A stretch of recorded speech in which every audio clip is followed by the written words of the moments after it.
O mundo ficou sem espaço. Enquanto as cidades buscam se expandir para a terra firme, a China voltou seu olhar para o único limite restante, o oceano. Com um investimento de 14 bilhões de dólares, embarcou em uma missão que desafia a lógica: construir uma pista de pouso onde antes só havia mar aberto, capaz de resistir a tufões, corrosão e a fúria das profundezas. Esta é a história da mega-estrutura mais audaciosa do século XXI.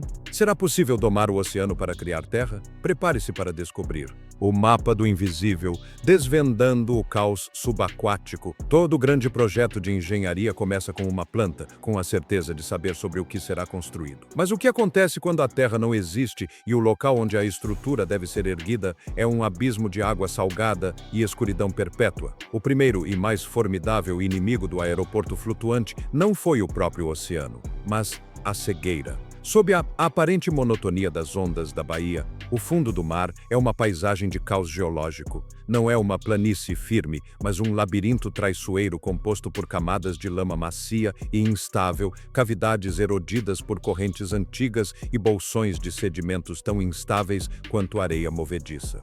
Construir aqui, às cegas, seria o equivalente a erguer um arranha-céu em um campo minado. A primeira batalha, portanto, foi uma batalha pela visão. Para vencê-la, a China mobilizou sua frota mais avançada de navios de pesquisa, equipados com tecnologia que transforma som em imagens, sonar multifeixe. Imagine esses navios como morcegos de aço colossais, emitindo milhões de pulsos acústicos por segundo nas profundezas.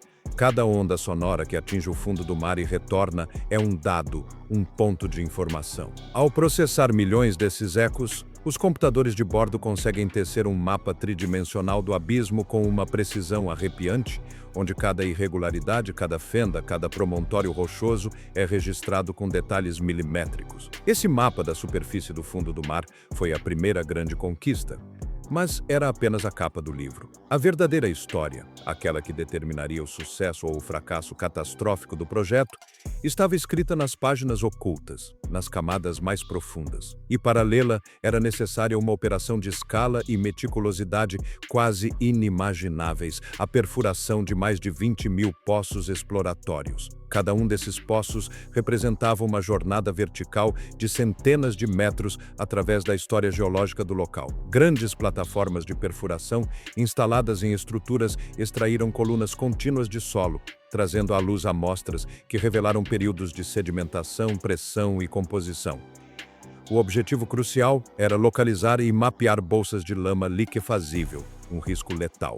Essas bolsas, com consistência semelhante a um gel, poderiam se comportar como um líquido sob a imensa pressão estática de uma pista de pouso e os impactos dinâmicos de aeronaves. O monstro mecânico, a dragagem Tian-Kun e o arco-íris de areia. Com o território hostil finalmente mapeado e compreendido, chegara a hora da ação mais audaciosa: criar terra. A questão era monumental. Onde obter os bilhões de metros cúbicos de material necessários para preencher uma porção do oceano do tamanho de uma cidade? Transportá-lo por terra em frotas intermináveis de caminhões seria um exercício de ineficiência econômica e logística absurda. A resposta, mais uma vez, veio do mar. Para essa titanomaquia, a China apresentou seu campeão mecânico, a draga autopropulsada Tian-Kun, a maior e mais poderosa de seu tipo no mundo. Esta embarcação não é um mero navio, é uma cidade industrial flutuante, uma fábrica móvel de criação de terra. Seu poder reside em um sistema integrado de violência controlada e bela. Em sua proa, uma cabeça de corte equipada com gigantescas fresas de aço de alta resistência, capazes de esmagar e pulverizar a rocha do fundo do mar com a mesma facilidade com que uma colher mexe sorvete. Esse material fragmentado, uma mistura densa de rocha, areia e água do mar, é imediatamente aspirado por um tubo de diâmetro impressionantemente grande por bombas incrivelmente potentes. Mas o verdadeiro espetáculo, a característica distintiva dessa operação, ocorre durante a expulsão. Através de um canhão hidráulico montado em um braço articulado, a draga lança esse fluido terrestre a uma grande distância. Essa técnica, conhecida como arco-íris de areia, oferece uma das imagens mais surreais da engenharia moderna. Vista de longe, a Tian-Kun parece pintar o céu com um arco-íris sólido e contínuo, uma ponte multicolorida de terra e água que se estende por centenas de metros antes de cair na área de aterro. A beleza, no entanto, mascara um cálculo científico extremamente preciso. Lançar a mistura daquela altura e distância não é arbitrário. Durante sua trajetória pelo ar, os grãos de areia e as partículas de rocha, impulsionados pela gravidade e pelo vento, se rearranjam e se classificam naturalmente. Os grãos mais finos tendem a viajar mais longe, enquanto os mais pesados caem mais cedo. Este processo, aliado à energia do impacto contra a superfície da água ou o material já depositado, gera uma compactação preliminar e uma distribuição homogênea que seria impossível de alcançar simplesmente despejando o material de uma balsa. Além disso, permite que a carga seja depositada sobre as camadas de geotêxtil sem danificá-las com o peso concentrado de um descarregamento direto e maciço. A capacidade do Tiancun é tão colossal que pode criar, em um único dia de trabalho, uma superfície aterrada equivalente a vários campos de futebol profissionais. Construindo sobre geleia, o sanduíche geotécnico. No entanto, criar uma ilha é apenas o primeiro passo. Mantê-la firme no meio de um oceano que exerce pressão constante e busca recuperar o que lhe pertence por direito é o desafio eterno. Despejar montanhas de areia sobre um fundo marinho de lama macia é uma receita para o desastre. Seria como tentar construir um castelo em um prato de gelatina. Com o tempo, o peso da própria areia afundaria na lama, gerando uma mistura caótica e assentamentos imprevisíveis que destruiriam qualquer estrutura. Para evitar esse destino, os engenheiros recorreram a um princípio brilhantemente simples em conceito, mas monumental em execução: o sanduíche geotécnico. A primeira camada desse sanduíche, em contato direto com a lama marinha, é um material milagroso da engenharia civil moderna, o geotêxtil. Imagine um cobertor ou folha de extraordinária resistência, tecido com polímeros de alta tenacidade, mas permeável à água. Sua função é dupla e crucial. Primeiramente, atua como uma barreira de separação, impedindo fisicamente que os grãos de areia recém-depositados se misturem com as partículas finas e viscosas da lama subjacente. Em segundo lugar, ao permitir a passagem de água, mas não de sólidos, facilita a drenagem e a consolidação do solo abaixo, reduzindo a pressão dos poros e aumentando a estabilidade geral. Mas uma camada, por mais resistente que seja, não consegue suportar sozinha o peso de uma ilha. Sobre essa camada de separação, constrói-se o esqueleto da nova Terra. Uma camada de grandes blocos rochosos. Estes não são meras pedras.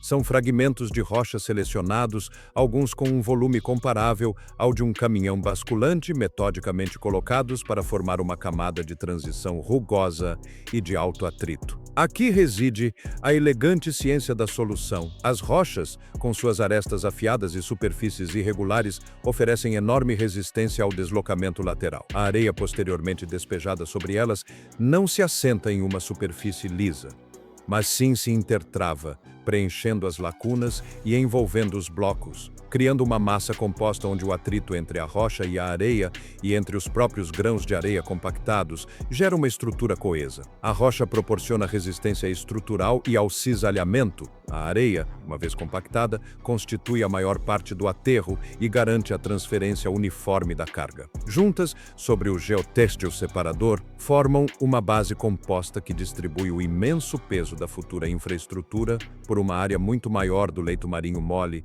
reduzindo a pressão sobre ele a níveis que possa suportar. Endurecendo a areia, a batalha da compactação vibratória com a ilha formada e seu esqueleto de rocha e geotêxtil no lugar, um marco havia sido alcançado. Havia solo firme onde antes só havia água, mas firme é um termo relativo. Essa terra recém-formada, apesar de seu volume imponente, era essencialmente uma massa granular solta, um imenso monte de areia e cascalho saturado com água do mar e aprisionando bolhas de ar em seus inúmeros poros. Sua resistência era enganosa.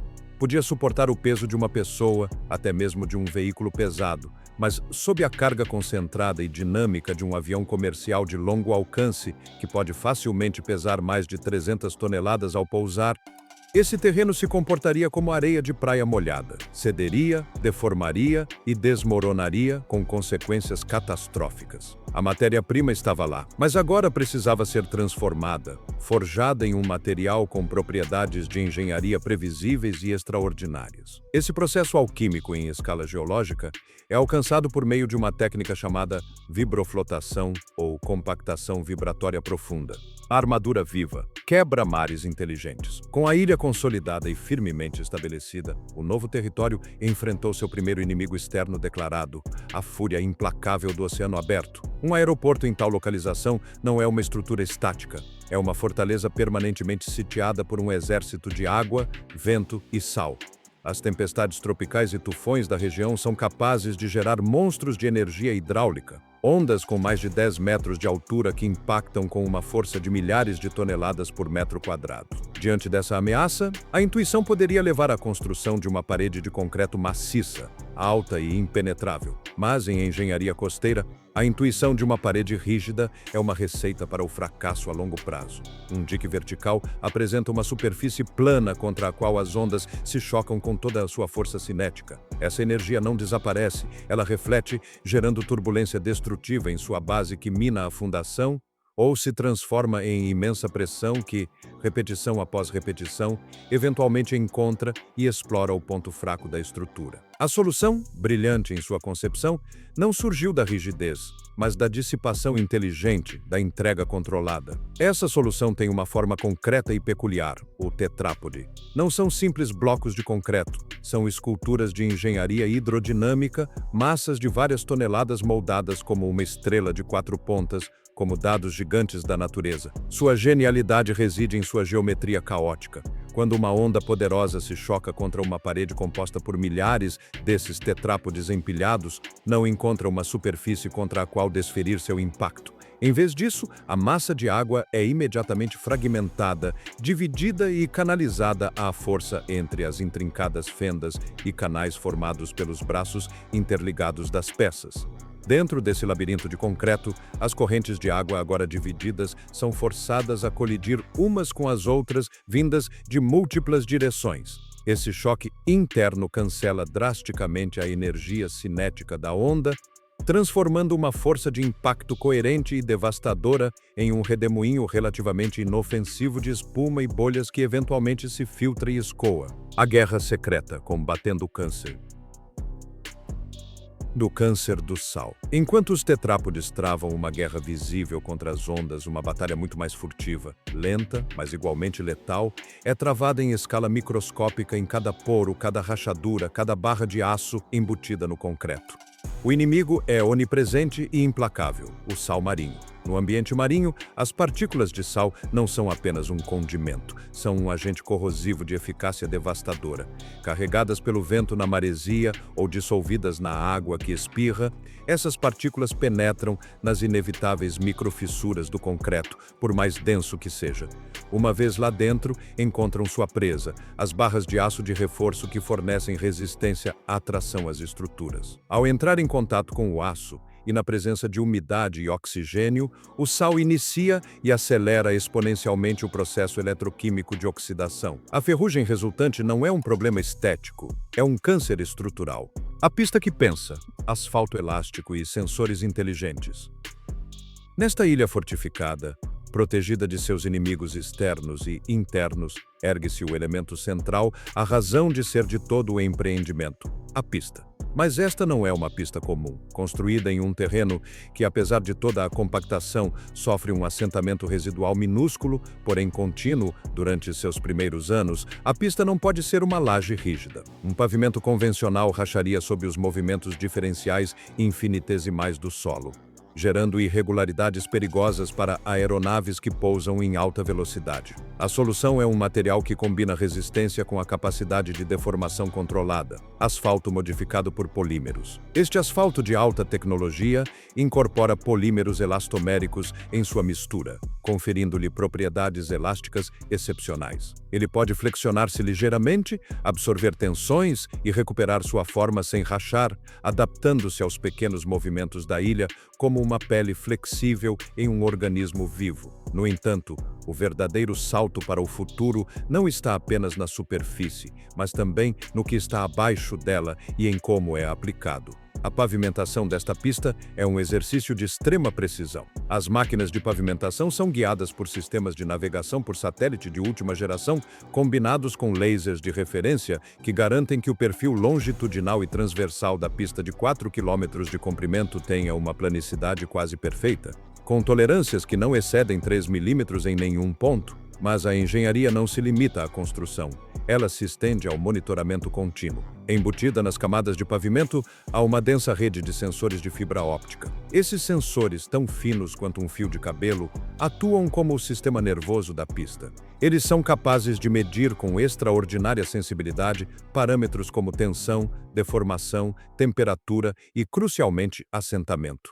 O aeroporto da ilha, reconciliação com o ecossistema. A construção de uma megaestrutura desta magnitude em alto mar representa inevitavelmente uma intrusão maciça em um ecossistema delicado e complexo. A dragagem, o despejo de sedimentos, a alteração das correntes marítimas e a mera presença física da ilha podem ter efeitos devastadores sobre a vida marinha circundante, sufocando recifes de coral, destruindo pradarias marinhas e afastando populações de peixes. Tendo aprendido lições dolorosas com projetos anteriores que tiveram de ser suspensos devido ao seu impacto ambiental, a China incorporou uma filosofia de construção verde neste aeroporto, buscando não apenas minimizar os danos, mas também gerar benefícios ecológicos. A primeira linha de defesa durante a construção foi a implantação de vastas barreiras de sedimentos. Estas são barreiras flutuantes com saias que ficam submersas a vários metros abaixo da superfície, formando um recinto temporário em torno das áreas de trabalho mais ativas. Sua função é conter as plumas de sedimentos em suspensão geradas pela dragagem e pelo aterro, impedindo que se dispersem e cubram os sensíveis ecossistemas circundantes. Mas a medida mais inovadora e visionária está integrada à própria infraestrutura permanente. Os engenheiros redesenharam conceitualmente os quebra-mares de tetrápodes. Em vez de serem meros blocos defensivos, eles foram concebidos também como habitats artificiais. As superfícies dos tetrápodes foram texturizadas especificamente para incentivar a adesão de larvas de organismos marinhos. Cavidades e reentrâncias de tamanhos variados foram criadas entre as peças durante a sua instalação, simulando os abrigos naturais de um recife rochoso. Com o tempo, esses blocos de concreto aparentemente inertes iniciam um processo de colonização biológica. As algas são as primeiras a se fixarem, seguidas por mexilhões, ostras e outros moluscos. Esses organismos, por sua vez, atraem pequenos peixes e crustáceos. Eventualmente, em águas adequadas, até mesmo corais podem se estabelecer. O que antes era uma barreira defensiva se transforma, assim, em um vibrante recife artificial, um novo ponto de biodiversidade marinha. Esse recife não apenas mitiga a perda de habitat, mas, em muitos casos, pode até criar uma biomassa maior do que a existente anteriormente. O aeroporto, dessa forma, não apenas ocupa espaço no oceano. Ele interage com ele, fomentando a vida diretamente sob suas pistas. É um símbolo poderoso de uma nova era da engenharia, onde a infraestrutura visa ser não uma cicatriz na paisagem, mas um novo órgão integrado ao ecossistema, demonstrando que o progresso tecnológico e a regeneração ambiental não são forças opostas, mas podem ser projetados para convergir. O farol na tempestade, terminal, torre e sistemas de orientação. Com a ilha protegida, a pista inteligente instalada e o ecossistema restaurado, o aeroporto precisa de seu cérebro e coração operacionais. O terminal de passageiros e a torre de controle. No entanto, construir essas estruturas elevadas em mar aberto apresenta um desafio único e constante: o vento. Longe de qualquer obstáculo em terra para diminuir sua velocidade, a ilha está exposta a ventos com força de furacão que podem ultrapassar 200 km/h durante tufões. Uma estrutura convencional sofreria enormes pressões dinâmicas que comprometeriam sua integridade e o conforto de seu interior. A resposta arquitetônica foi inspirada na biomimética. O terminal do aeroporto, por exemplo, foi projetado com uma forma orgânica que evoca a silhueta de uma arraia-manta em voo. Essa forma ondulante e aerodinâmica não é um capricho estético, é um cálculo hidrodinâmico aplicado ao ar. A curvatura do telhado permite que ventos fortes, em vez de colidirem frontalmente contra uma fachada plana, deslizem suavemente pela superfície, reduzindo drasticamente a carga de vento sobre a estrutura e minimizando a turbulência e as vibrações internas. A torre de controle, o farol a partir do qual cada movimento é coordenado, enfrenta o mesmo desafio de forma ainda mais crítica, dado seu perfil esguio e elevado. Quando o primeiro avião pousar na pista deste aeroporto flutuante, não será apenas um pouso, será a confirmação de que um pedaço do oceano selvagem foi domado, não pela força bruta, mas por meio de uma inteligência profundamente complexa. Da compreensão milimétrica do caos subaquático à criação de um recife sob suas fundações, este projeto redefine os limites do possível. Ele nos mostra que o maior desafio da engenharia moderna não é apenas construir mais alto ou maior, mas fazê-lo em locais onde a natureza é mais hostil e fazê-lo com uma resiliência que interage com as forças do planeta, em vez de se impor a elas. A conquista não se trata mais de território, mas da própria impossibilidade.